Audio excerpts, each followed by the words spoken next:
We need Republicans in Congress to show some courage. This is what they owe these parents. This is what they owe these family members who are losing their loved ones. They need to show courage. We need gun safety laws, comprehensive gun safety laws. We need to ban assault rifles. Those weapons of war do not belong on our streets. They do not belong in schools. And again, this is unacceptable, and you're going to continue to hear from the president call this out. The brazenness of a moral lecture from that person hours after these children are murdered by the ideology they promote, it's almost beyond description. Colion Noir is an advocate for the Second Amendment. He's seen a lot of these, probably not shocked as we are, joins us tonight to respond to it. This does seem, even by the standards of the Disarm the Population group, this does seem pretty shameless. No, it really is, especially considering the amount of information that people have now with respect to the stats. Like, the vast majority of these shootings are committed with handguns. I mean, we're talking the vast majority.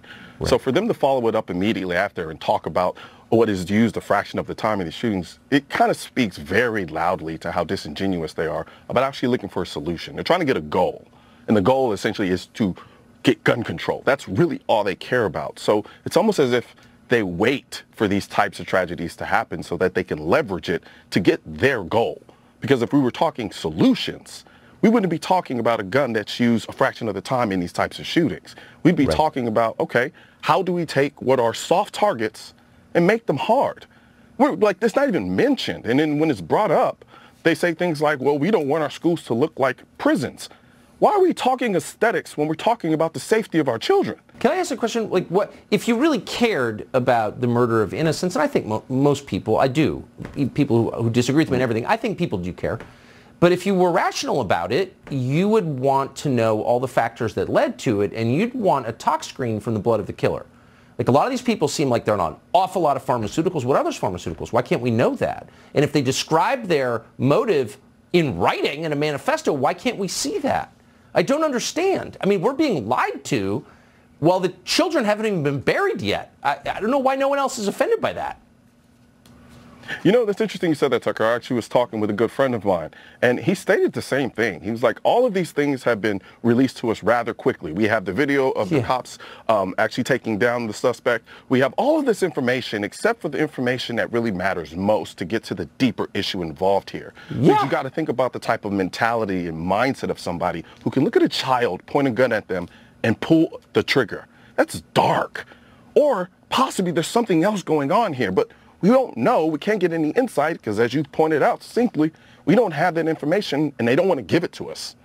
But they never want to explain why anything happens. Why did 9/11 happen? I still don't know. I honestly don't. I mean that.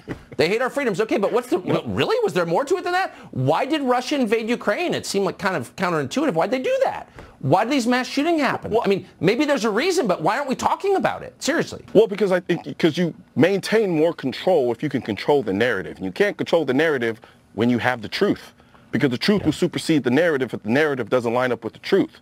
So, of course, I'm going to shield you from the truth so I can control the narrative and get you to do what I want. You know, we talk a lot about empowerment in this country, except for when it comes to the Second Amendment. However, I can't think of anything more empowering than having the most effective tool to protect you and your family. So help me spread this message by liking and sharing this video with everyone you know. And don't forget to subscribe and leave a comment, because the Second Amendment, when it said militia, it wasn't talking about the government. It was talking about you. Also, if you want to know where to find the I'm the Militia shirt and merchandise, click the I'm the Militia link in the description section of this video. And don't forget to subscribe to the channel. And most importantly, make sure you hit that bell symbol.